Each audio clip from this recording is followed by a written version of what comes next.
queridos irmãos, boa noite. Que a paz de Jesus nos envolva a todos, agora e sempre. Espero que não só a imagem como o áudio esteja chegando de forma satisfatória para todos vocês. Aqueles que puderem, por favor, se houver alguma dificuldade, tanto na imagem quanto no som, façam comentário, se expressem através do espaço do comentário. Chove muito aqui em Comendador Levi Gaspariano, estado do Rio de Janeiro, e nós ficamos aqui aguardando e torcendo e orando muito para que não haja queda de energia. Comendador Levi Gaspariano é uma pequena cidade do interior do estado do Rio de Janeiro, aqui muito próximo de Juiz de Fora. Então, às vezes, como eu ainda moro num bairro mais afastado, um tanto quanto rural, às vezes, infelizmente, ocorre de haver uma queda de energia. Fico feliz, a nossa irmã Irani Muniz já se expressou dizendo que está muito bom, então é ótimo. Vamos dar início, então, às reflexões desta noite. Gostaria de agradecer imensamente pelo convite que nos foi formulado pelos irmãos do Lar Espírita Luiz Gonzaga, casa onde temos alguns companheiros, amigos de longas datas, uma casa que respeitamos e gostamos muito. Então deixo aqui o abraço fraterno dos companheiros do Grupo Espírita Amor e Caridade, que é aqui de Comendador Levi Gasparian, e do 22º Seu CERJ, que abarca as cidades de Três Rios, Comendador Levi e Paraíba do Sul. Não só os irmãos dessa casa, mas a todos que nos assistem no dia de hoje e nos dias futuros. Aos 16 anos de idade, nós adentramos pela primeira vez no Salão do Grupo Espírita Fé e Esperança, uma instituição muito honrada, tradicional da cidade de Três Rios, que é a minha cidade natal. Fomos para assistir a palestra do nosso querido Raul Teixeira. E recebido eu fui pelos nossos queridos e saudosos José Carlos Egito e Marilza Cerqueira. Lembro-me que ao adentrar o salão, que até hoje possui em suas paredes algumas placas com dizeres referentes à doutrina espírita, mas que uma dessas placas me chamou mais a atenção. Estava escrito: nascer, viver, morrer e renascer. Tal é a lei. Allan Kardec. Lembro-me que essa frase me chamou mais atenção porque justamente ela respondia os anseios daquele jovem que mesmo aos 16 anos já buscava algumas respostas que a religião do qual foi batizado, eu fiz a primeira comunhão, não conseguia me responder. A partir daquele dia, então, nos mantivemos no estudo e no trabalho do movimento espírita. Temos entre os princípios básicos da doutrina espírita a lei da reencarnação, como aquela que mais afeta a nossa existência. Quem somos, de onde viemos, para onde vamos, por que sofremos, qual o objetivo da nossa existência. São perguntas às quais nos sentimos confortáveis em responder porque compreendemos e aceitamos a ideia da reencarnação. Leon Denis, no livro Problema do Ser, do Destino e da Dor, ele escreve: a alma, depois de residir temporariamente no espaço, renasce na condição humana, trazendo consigo a herança, boa ou má, do seu passado. Renasce criancinha, reaparece na cena terrestre para representar um novo ato do drama da sua vida, pagar as dívidas que contraiu, conquistar novas capacidades que lhe hão de facilitar a ascensão, acelerar a marcha para a frente.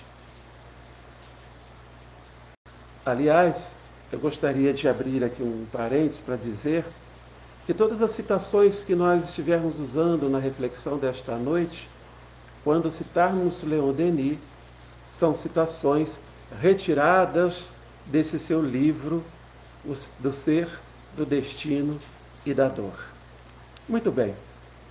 Nosso querido irmão reafirma desta forma a lei dos renascimentos, um processo natural, expressão da justiça e do amor de Deus, que explica e completa o princípio da imortalidade da alma.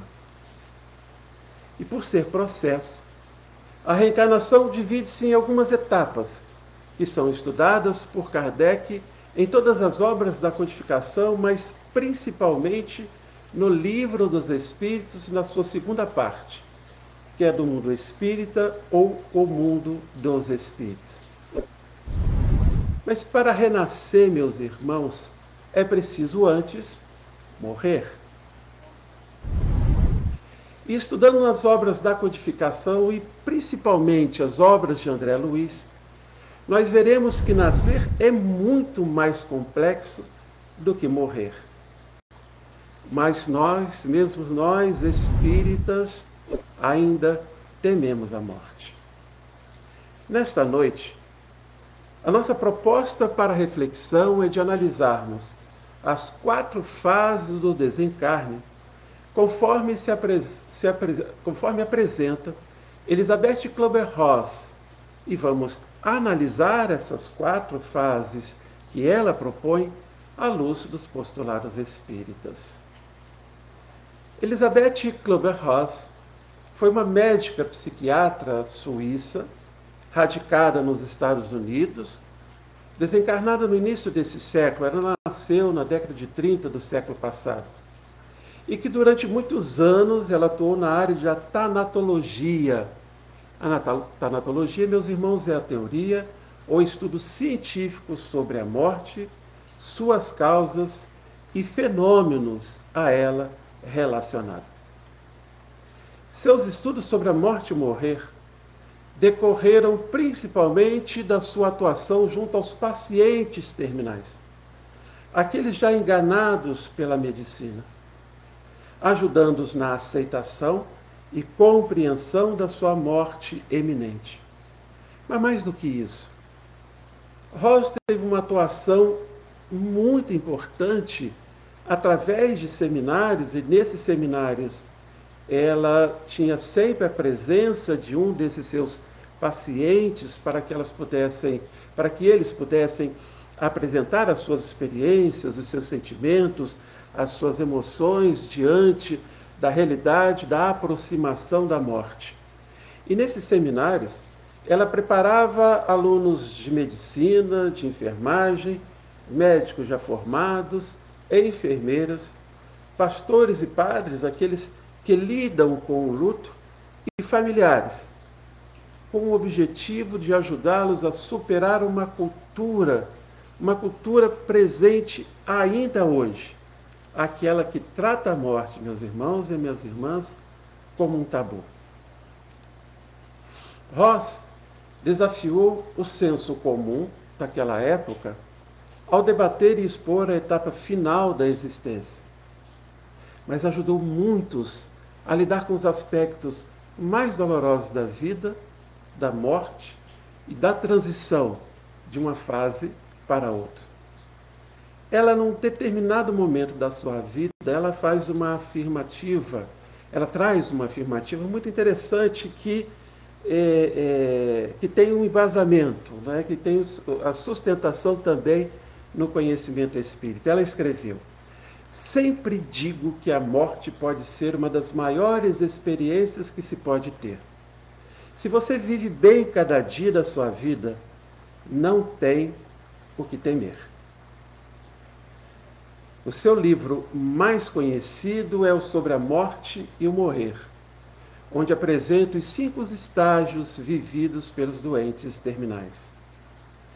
Mas é neste livro aqui, A Roda da Vida. Deixa eu ver se eu consigo mostrar direitinho para os nossos irmãos. Nesse livro aqui. É neste livro, A Roda da Vida, que ela conta a sua história. E no decorrer da leitura, nós vamos descobrindo que o estudo e a pesquisa sobre a morte e o morrer a conduziu naturalmente ao estudo da vida após a morte. Então, num determinado momento da sua existência, ela começa a fazer uma intensa pesquisa sobre as experiências de quase morte, daqueles que tiveram a sua morte declarada pelos médicos, mas que um tempo depois retornaram à vida. Vejam que durante a sua pesquisa ela entrevistou mais de 20 mil pessoas de culturas e de países diversos, de idades diversas, sobre essa experiência. E ela diz, em todos os casos, as experiências eram tão semelhantes que os relatos tinham que ser verdadeiros. E ela chega a uma conclusão, e vejam bem, ela afirma que é uma conclusão científica, a de que a morte não existe, não de acordo com a definição tradicional. Para nós, que fazemos parte de uma sociedade, da sociedade cristã ocidental, onde nós temos na nossa cultura um peso muito forte do movimento da Igreja Católica e das igrejas protestantes também, o que nós temos sobre a morte é um temor culturalmente imposto aos homens, e esse temor, ele justamente existe também pelas dúvidas que ocorrem com o que vai acontecer a nós, seres humanos, ou a alma, ou o espírito, depois da morte. A realidade de uma eternidade no céu, de acordo com determinados comportamentos, determinadas ações, ou de uma eternidade no inferno, num sofrimento eterno, até hoje não consegue trazer, ou não consegue construir uma ideia de justiça no coração das pessoas. Então há muita dúvida diante desta cultura. E aí Kübler-Ross ela vai dizer justamente que a conclusão que ela chega é de que a morte não existe e não de acordo com a definição tradicional. E foi como resultado desta pesquisa que Kübler-Ross estabeleceu as 4 fases do desencarne. Mas primeiramente eu gostaria de fazer uma pergunta e aqueles que quiserem fazer seus comentários, por favor, fiquem à vontade. Meus irmãos, minhas irmãs, o que é a morte? Mais uma vez vamos em Leon Denis. Ele escreve que a morte é uma simples mudança de estado. A destruição de uma forma frágil que já não proporciona à vida as condições necessárias ao seu funcionamento e à sua evolução. Para além da campa, para além dessa vida, abre-se uma nova fase da existência. Aqui em Levi Gasparian eu moro num sítio da família, um sítio que é da minha família, meu pai deixou como herança para os meus irmãos, como nenhum era muito afinizado com uma vida mais ulterior, são todos muito urbanos, e eles já possuem a sua morada. Há 7, 8 anos atrás eu vim morar aqui com meus filhos, hoje resido também com um dos filhos, a filha que nos chegou ao coração do segundo casamento e com a minha esposa. Então aqui da sala onde eu estou, vocês devem estar observando, chegar um pouquinho para cá, aquela porta que está ali atrás. Aquela porta tem uma varanda e depois da varanda um jardim. Morrer seria transpor aquele umbral, transpor aquela porta. Eu estou numa realidade de um ambiente aqui dentro e quando saio eu tenho um outro ambiente diferente, mas continuo sendo eu mesmo. Não me transformo, não me modifico ao passar por aquele portal. É isso que Leon Denis diz que a morte é essa simples mudança de estado. É você estar no lugar e estar depois num outro lugar, mas você ser a mesma pessoa.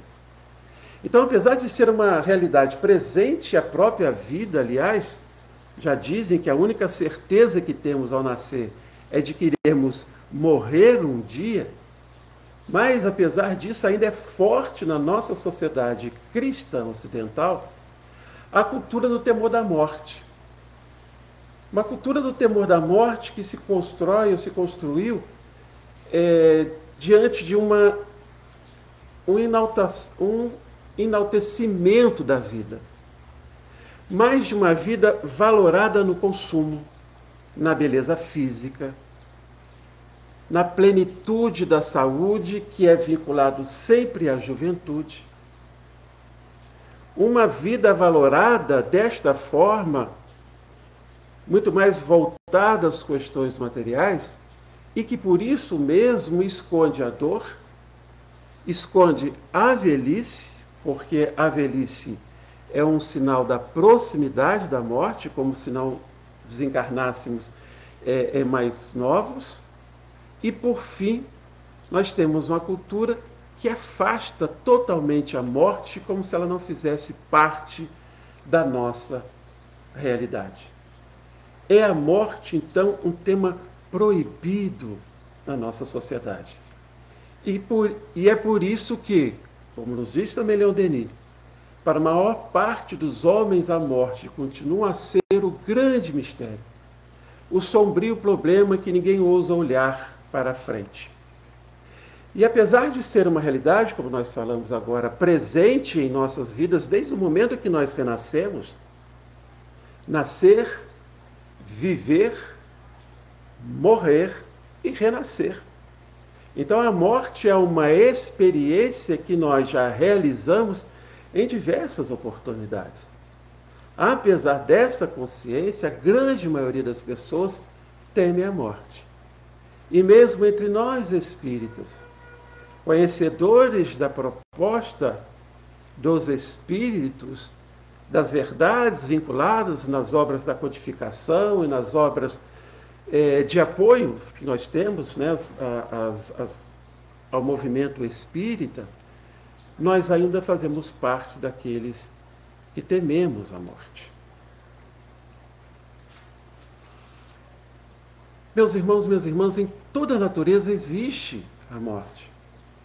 Mas veja, não como uma renovação perpétua de todas as coisas, e não como fim, desculpa, em toda a natureza existe a morte, mas como uma renovação perpétua de todas as coisas, e não como um fim da vida, não como um aniquilamento do que existia.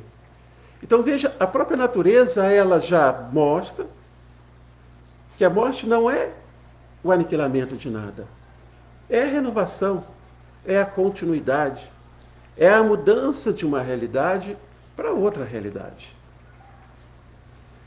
Então, dessas fases que Claverhouse propõe, a primeira ela diz o seguinte: as pessoas não só nos revelam que a experiência da morte era isenta de dor, como diziam também que não queriam voltar. Então vejam, elas estavam numa situação tão melhor, elas se sentiam tão melhor do que estavam experimentando antes, principalmente, vamos entender, aquelas que estavam passando por dores, dificuldades por causa de uma doença. Então vejam, essas pessoas elas revelam que a experiência da morte era isenta de dor, como diziam também que não queriam voltar. Na morte, continua ela dizendo, não havia dor, medo, ansiedade ou tristeza. Só o calor e a quietude da transformação em borboleta.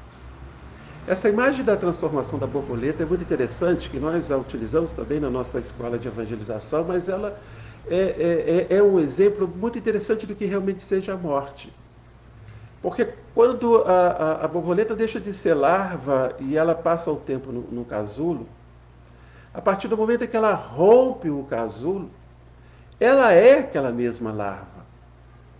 Mas é um elemento que deixa para trás uma constituição física muito mais pesada, muito mais difícil de ser carregada, mas que ela precisou experimentar durante um tempo. E ao abandonar o casulo, a imagem que a borboleta nos traz é de liberdade, de leveza, de suavidade. Então vejam que Kübler-Ross chega a comparar, a trazer essa transformação, porque é o que melhor expressa o que sentiam as pessoas que passaram pela experiência de quase morte. Leon Denis disse que morre-se como se adormece. E o que é o adormecer? Nós entramos num estado de não consciência durante um tempo da realidade física que nos cerca. Muitas das vezes, aqueles que lembram, nós despertamos no outro plano. E quando temos uma lembrança muito íntima, muito forte da experiência de estarmos no plano espiritual, é como se estivéssemos realmente mortos. Ali, naquele momento, mesmo ligado ao corpo físico, estávamos mais libertos de toda a impossibilidade que o corpo físico, que é para nós, espíritos, uma prisão.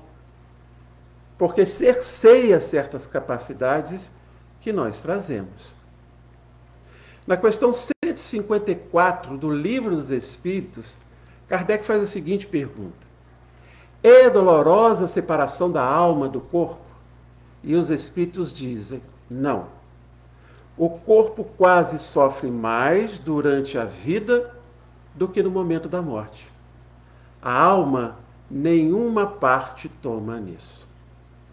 Mas eles ainda dizem: os sofrimentos que algumas vezes se experimentam no instante da morte são gozo para o espírito, porque é libertação que vê chegar o termo do seu exílio. E no comentário de Kardec ele escreve: na morte natural, a que sobrevém pelo esgotamento dos órgãos, em consequência da idade, o homem deixa a vida sem o perceber. É uma lâmpada que se apaga por falta de óleo. Eu pude viver uma experiência muito interessante no desencarne da minha mãe, Marlene, em 2013. Acho que foi isso. Minha mãe sofreu durante um tempo com câncer, mas graças a Deus, mesmo passando com todo o tratamento, ela morava à época com a minha mãe e o meu cunhado é médico. Então foi possível dar a ela uma estrutura dentro do lar.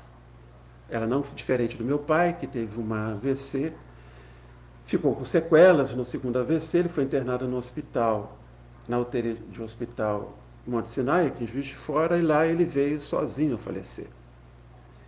Minha mãe teve todo o nosso acompanhamento, a nossa presença dentro do lar. Todos os dias, antes de ir para o trabalho, eu trabalho no Fórum de Três Rios, sou servidor da Justiça Estadual, e o fórum fica do outro lado do Rio Paraíba do Sul, que corta a cidade de Três Rios, e minha mãe morava com a minha irmã num prédio bem próximo. E eu passava todos os dias de manhã para vê-la. Naquele dia, quando eu cheguei, minha irmã falou assim: olha, acho que a mãe não está bem. Vai vê-la lá no quarto. Eu fui vê-la no quarto, percebi realmente que ela já estava mais enfraquecida.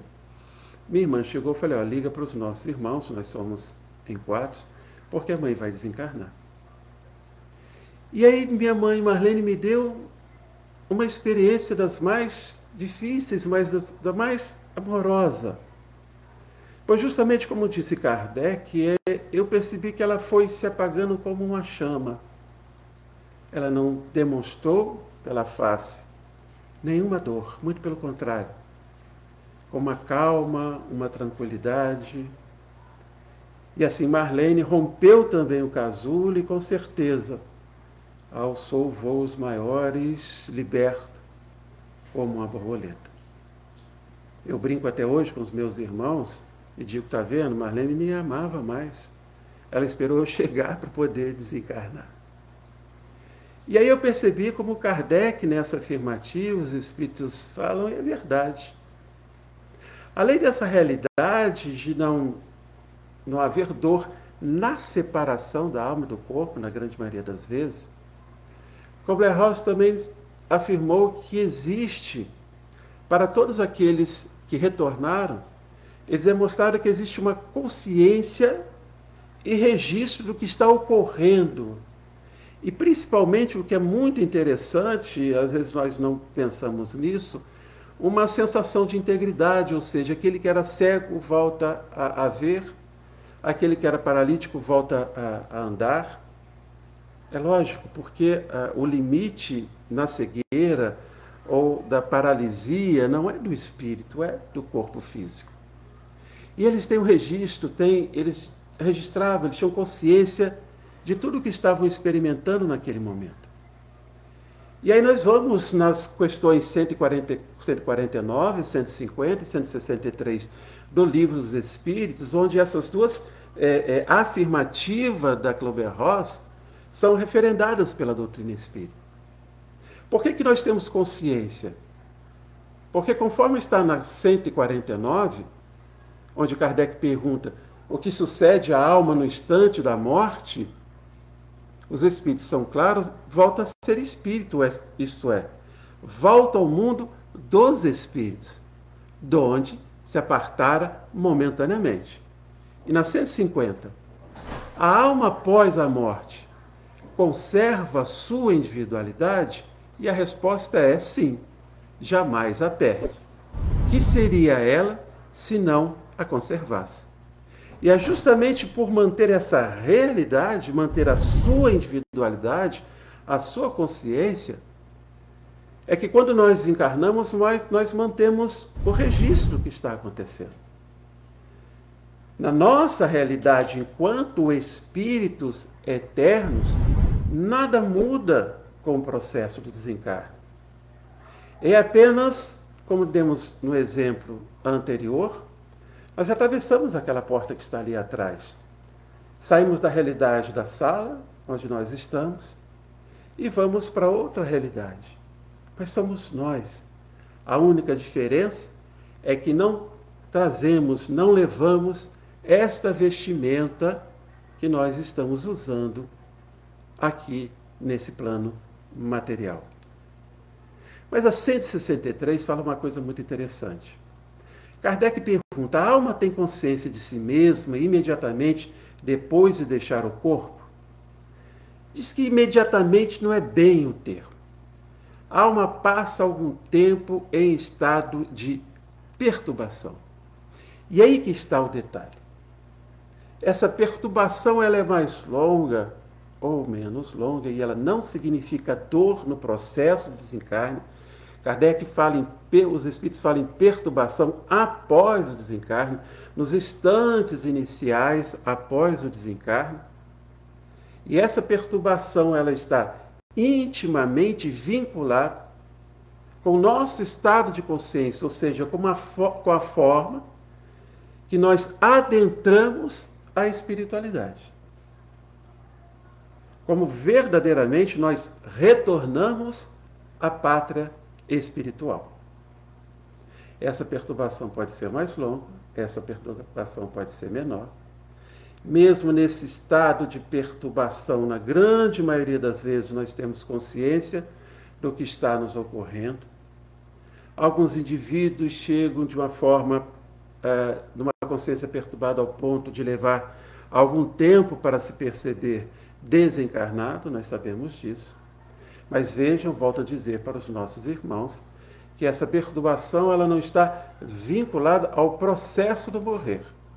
Ela está, sim, vinculada ao estado de consciência que nós adentramos ao plano espiritual.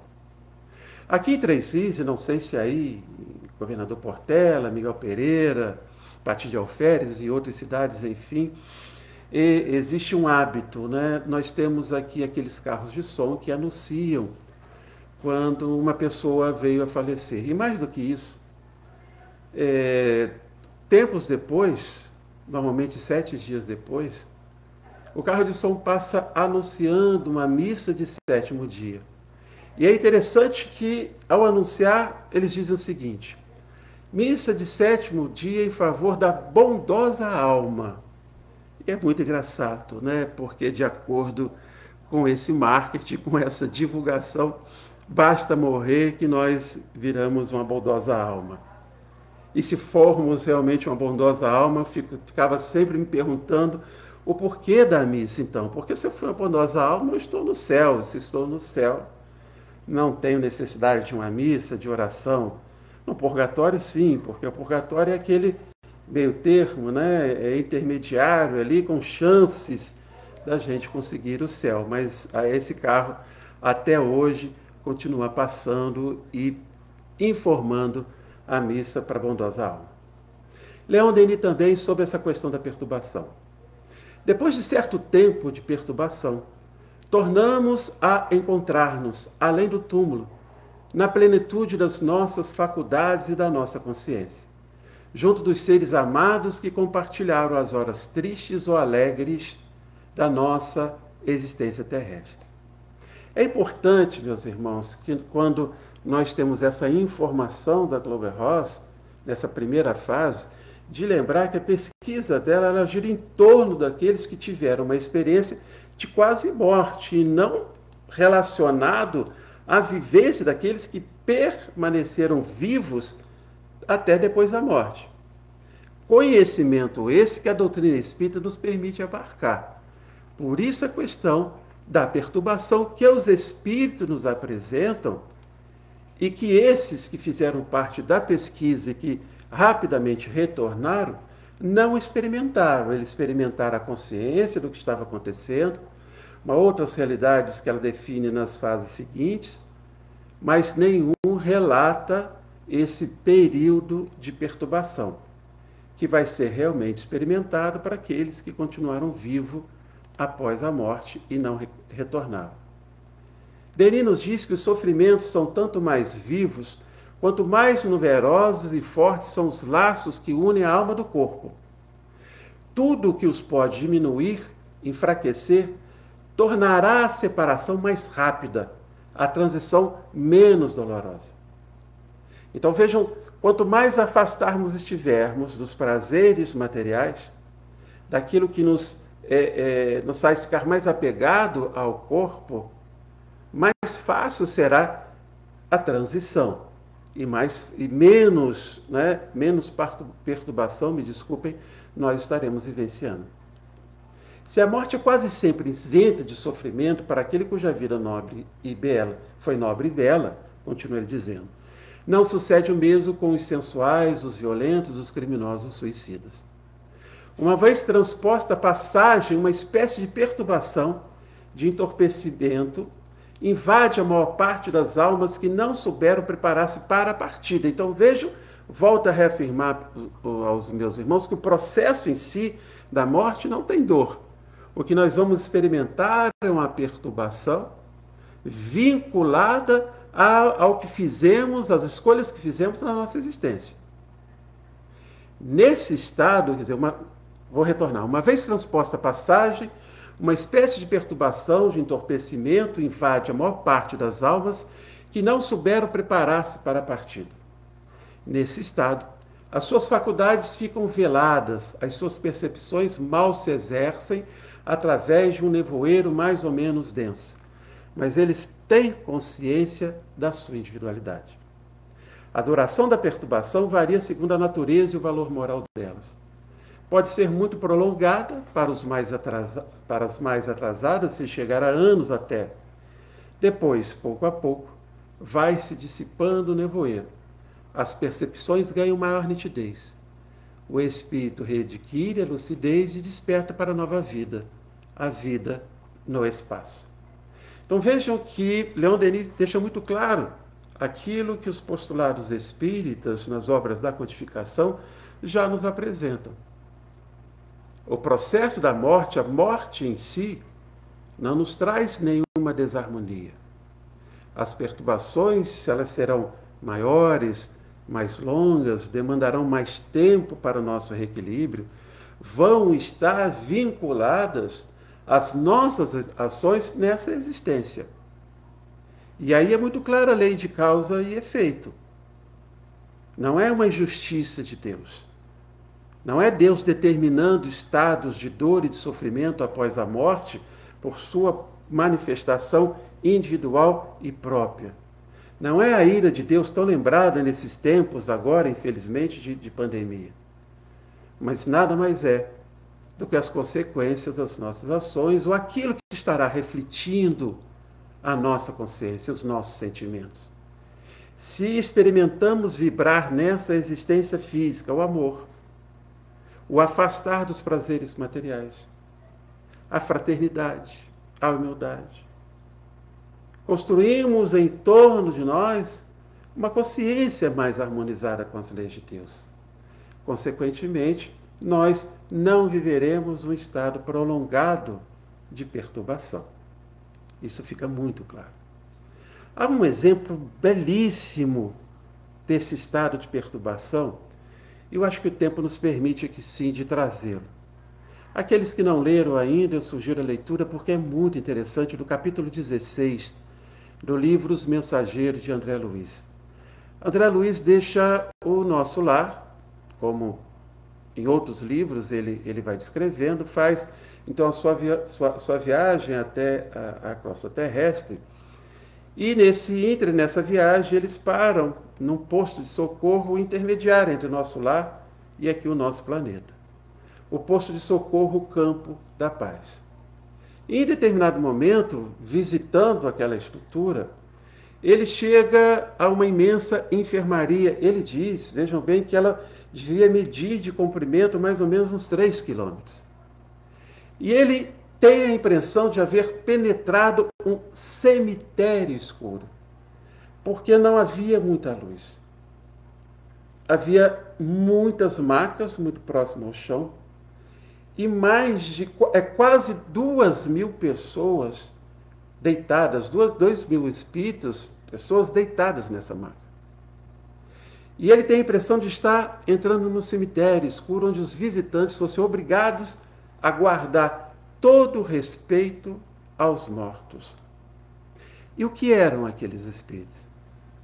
O que eles estavam experimentando? Eles estavam adormecidos. Era um pavilhão em que se recolhiam irmãos ainda adormecidos, desencarnados, mas adormecidos. Descreve André Luiz que muitos tinham um semblante horrendo, em muito poucos o que se traziam assim as pálpebras cerradas, parecendo tranquilos. Em quase todos, ele diz, estampava-se-lhe nos olhos, aparentemente vitrificados, porque a grande maioria não estavam com os olhos fechados, eles estavam os olhos vitrificados, e ele percebia um extremo pavor e o doloroso desespero da morte. Havia uma palidez cadavérica cobrindo a face daqueles espíritos. O que eram aqueles seres, meus irmãos? O que eram aqueles espíritos? São as criaturas que nunca se entregaram, escreve André Luiz. São as criaturas que nunca se entregaram ao bem ativo e renovador. Em torno de si, em mormente os que acreditaram convictamente na morte, como sendo nada, o fim de tudo, o sono eterno, como muitos esperam. As criaturas que perseveraram em negação deliberada e absoluta, não obstante, por vezes, filiadas a cultos externos e atividades religiosas, que nada veem além da carne, nem desejam qualquer conhecimento espiritual, são verdadeiramente infelizes. E aí eu fiquei pensando nessa onda de negacionismo que nós vivemos nos dias atuais, mesmo entre nós espíritas. Vejam que quando Kardec descreve as características desses espíritos, eles falam que muitos eram vinculados a determinadas religiões, ele não cita quais religiões, mas que nada viam além da carne e não desejavam nenhum conhecimento espiritual. Existem entre nós também espíritas, muitas das vezes nós tomamos uma postura de superficialidade com relação ao estudo e ao conhecimento do espiritismo. Por isso, infelizmente, nós encontramos companheiros espíritas nas redes sociais, manifestando opiniões totalmente desvinculadas do pensamento espírita. Opiniões negacionistas diante de determinadas realidades que nós estamos vivendo, apoiando orientações, ideologias e pensamentos contrárias ao amor divino, contrárias à orientação de Jesus no amar ao próximo como a si mesmo, amar a Deus sobre todas as coisas, amar ao próximo como a si mesmo. Então imaginei muitos daqueles que poderiam adentrar ao plano espiritual nessa situação. E termina dizendo: dormem, porque estão magnetizados pelas próprias concepções negativistas, permanecem paralíticos, porque preferiram a rigidez ao entendimento. Mas dia virá em que deverão levantar-se e pagar os débitos contra eles. Então esse é um exemplo, meus irmãos, de perturbação. E de uma perturbação mais longa, mas proporcional ao comportamento que tiveram nessa existência. A segunda fase, ou o segundo momento que Clauber-Royce apresenta é o seguinte. Ela afirma: ninguém morre sozinho. E é verdade, meus irmãos, outra realidade que nós vemos nas obras da codificação, ou nas obras, como diz principalmente, de André Luiz. Ninguém morre sozinho. Infelizmente, nós podemos estar sozinhos, internados numa UTI. É uma realidade do mundo em que vivemos agora. Mas espiritualmente, ninguém morre sozinho. Muitos descreveram o encontro com seus anjos da guarda e com seus familiares. E aí eu me lembrei de alguns exemplos que o Leon Denis traz no seu livro, e um deles muito interessante, onde ele cita uma obra do senhor Alfred Semidley, intitulada Algumas Reminiscências, onde na página 50 e 51, ele conta sobre o momento anterior da morte da sua esposa. E assim descreve Leon Denis. Conta o autor do seguinte modo os últimos momentos da sua mulher. Alguns momentos antes da sua morte, os olhos se lhes fixaram em alguma coisa que pareceu enchê-los de viva e agradável surpresa. Então disse: como? Estão aqui minha irmã Carlota, minha mãe, meu pai, meu irmão João, minha irmã Maria. Agora traz-me também desse rap. Estão todos aqui. Oh, como isto é belo, como isto é belo. Não os estáis vendo? Não, minha querida, respondi. E muito sinto. Então não os podes ver? Repetiu a doente com surpresa. Não obstante, todos estão aqui. Vieram para me levar com eles. Uma parte da nossa família já atravessou o grande mar e não tardaremos a achar-nos todos reunidos na nova mansão celeste. Acrescentarei aqui que Betsy Help tinha sido, isso já descrevendo o marido, que Betsy Help tinha sido uma criada muito fiel, muito afeiçoada à nossa família, e que sempre tivera por minha mulher particular estima. Depois dessa visão estática, a doente ficou algum tempo como exausta, finalmente voltando fixamente a vista para o céu e erguendo os braços, expirou e veio a desencarnar. E aí os irmãos podem perguntar por que nós não temos relatos, maiores relatos sobre experiências como esta. Antigamente, era muito comum levar um doente para morrer em casa, cercado dos seus familiares. Então, essa experiência vivida por muitos antes de desencarnar era relatada com mais facilidade. Hoje, como a medicina procura levar até o último instante a possibilidade de se manter alguém vivo, mesmo que isso leve a algumas dores, algumas dificuldades do morto, do doente, daquele que virá a falecer, e fazendo com que ele ficasse sozinho numa enfermaria da UTI, essas experiências não são tanto relatadas.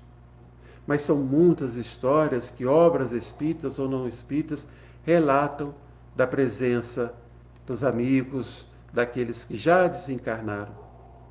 E muitas das vezes os seres que chorais e que ides procurar no cemitério também estão ao nosso lado. Terceira fase, diz Klober-Ross, é aquela em que se desenha uma série de imagens que representam uma transição. Já ouviram falar, né? As pessoas veem um túnel que leva à luz, uma ponte, um portal, um bonito riacho, e todos sentem um amor incondicional. E a expectativa que eles têm é de estarem, afinal, indo para casa. Olha que fase, que coisa interessante.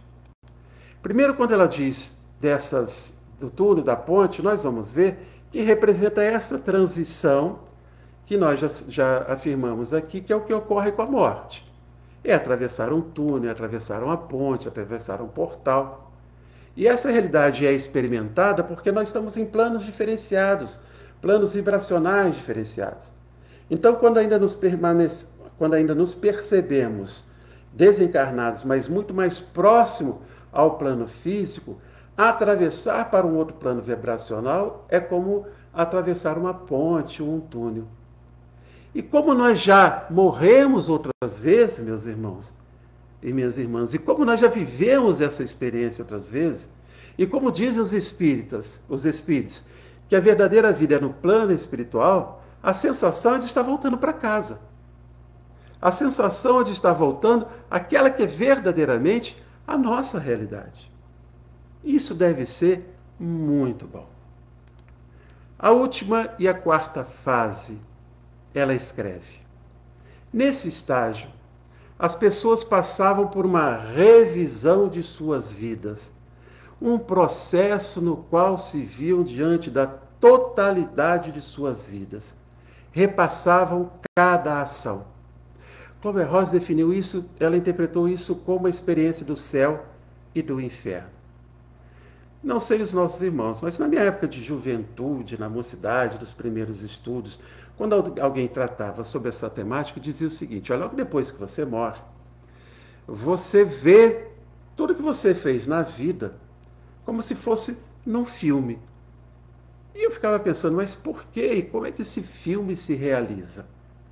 E aí, quando nos deparamos com a questão 150b do Livro dos Espíritos, nós vamos entender melhor essa realidade. Lá Kardec pergunta: a alma nada leva consigo deste mundo? Desculpa, a alma nada leva consigo deste mundo? Os Espíritos dizem: nada. Então, aqueles que estão guardando os seus vestidos mais caros, os seus sapatos, preocupando com seus carros, preocupando em ter cada vez mais posses materiais, meus irmãos, isso nós não levamos. Não adianta fazer como muitos que foram enterrados dentro dos seus carros mais valiosos, ou como faziam os grandes reis, que enterravam com suas joias e, infelizmente, enterravam com seus servos, suas servas, vivos ainda. Imagine uma situação desesperadora. Nós não levamos nada, a não ser a lembrança. Eles completam: e o desejo de ir para um mundo melhor, lembrança cheia de doçura ou de amargor, conforme o uso que ela fez da vida. Quanto mais pura for, melhor compreenderá a futilidade do que deixa na terra. Mas me chama a atenção aqui, quando diz que a única coisa que nós levamos é a nossa lembrança. E é na lembrança que estão todas as experiências, é na nossa memória, e a memória é a sede da lembrança, é que estão todas as experiências da nossa vida. Por isso, que além de estarmos conscientes da nossa individualidade, nós vamos lembrar, e aí se vai ser um filme, se nós vamos estar no cinema, se vai ter pipoca, eu creio que não. Mas nós vamos estar lembrando de todas as experiências que nós vivemos, até para que a gente possa entender por que estamos vivendo esta ou aquela dificuldade, esta ou aquela felicidade.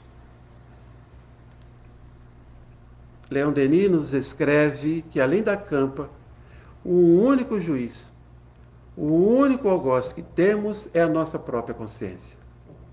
Livre dos estorvos terrestres, adquire ela um grau de acuidade para nós difícil de compreender. Adormecida muitas das vezes durante a vida, acorda com a morte e a sua voz se eleva. Evoca as recordações do passado, as quais, despidas inteiramente de ilusões, lhe aparecem sob a sua verdadeira luz. E as nossas menores faltas se tornam causas incessantes de incessantes pesares. O conhecimento de si mesmo é o único castigo ou a única recompensa dos homens. Que frase, né? Que afirmativa, que parágrafo extremamente esclarecedor esse do nosso querido Leon Denis. Descrevendo a realidade dos primeiros momentos ou do que estaremos vivenciando, não só durante a morte, não importa se será uma morte de forma natural, se através de um acidente, se vinculado ao desgaste do corpo físico através da morte, não importa, nós não sentiremos dores. E tudo aquilo que nas 4 fases que apresenta Kübler-Ross no seu livro, e ela tem 1 ou 2 livros, se não me engano, específicos para falar sobre a vida após a morte, fruto dessa pesquisa que nós citamos aqui, nós vamos perceber que mesmo ela tendo experiências ou fazendo uma pesquisa científica com aqueles que retornaram, o que vai gerar uma certa diferença com as experiências daqueles que permaneceram no plano espiritual, mas nós vamos perceber que cientificamente ela consegue comprovar que essas 4 fases, e também à luz da doutrina espírita, é o que vai ocorrer ou que ocorre com todo aquele que desencarna. E também é interessante perceber nesse livro, e para aqueles que não viram, né, o livro em que ela conta as suas experiências de vida, A Roda da Vida, que é uma sugestão de leitura muito boa, que parece que nós estamos lendo um livro espírita. Ela tem algumas experiências mediúnicas muito interessantes. Esse livro vale realmente a leitura. Deixamos então a pergunta final. E o espírita diante da morte? E nós espíritas, meus irmãos, diante da morte? Temos ouvido dizer daqueles que fazem o atendimento fraterno que muitos companheiros espíritas estão chegando em desequilíbrio, preocupados com a morte, tendo em vista esse momento da pandemia que nós estamos vivendo. E é engraçado que a pandemia, logicamente, ela está trazendo uma exacerbação da morte, do morrer, de uma forma mais presente, porque hoje, infelizmente, já há algum tempo, nós vivemos no Brasil aí uma média de mais de 1.200 mortos por dia, ou seja, são 12 aviões de passageiros que caem do céu e todos morrem, né? que caem e todos morrem. Um só já nos cria assim, uma certa tristeza, mas infelizmente muitos não estão percebendo a gravidade do momento. Mas muitos estão se posicionando com medo da morte. E nós esperamos que a reflexão desta noite, que eu espero que ela se estenda, para todos nós. Nós temos que morrer é uma fase muito natural da própria vida, da própria existência. Nós temos feito já há algum tempo uma pesquisa dentro dessa área da morte e do morrer, com alguns livros espíritas e não espíritas. Tivemos a oportunidade de desenvolver um trabalho, um projeto relacionado à morte, junto a alguns alunos do curso de pedagogia da FAETEC. Nós tivemos uma experiência muito boa, nós estamos até montando um material com a experiência que nós vivemos lá. Foi muito interessante mesmo, onde nós constatamos toda essa dificuldade que o ser humano tem de pensar na morte, de imaginar, de se realizar na morte. Na verdade, nós deveríamos ter hoje, nas escolas, nos lares, uma proposta de educação para a morte. porque é essa a realidade que nós vivemos. Mas nós espíritas somos abençoados no sentido de que nós temos uma doutrina extremamente esclarecedora. Estudamos hoje apenas o processo da morte e os momentos iniciais da vida após a morte, daquilo que nós vivemos, do que somos após a morte, do que podemos experimentar de acordo com a vida que nós vivemos agora. Então, se alguém tem hoje alguma dificuldade de viver ou de pensar essa realidade, pense na vida. Procure viver bem. Procure viver de uma forma intensa o amor, a fraternidade. Busque o perdão se o coração traz ainda alguma mágoa. Ou seja, prepare a sua consciência para adentrar ao plano espiritual de uma forma equilibrada, porque o morrer é um processo muito simples, é um processo natural e que nós já vivemos outras vezes.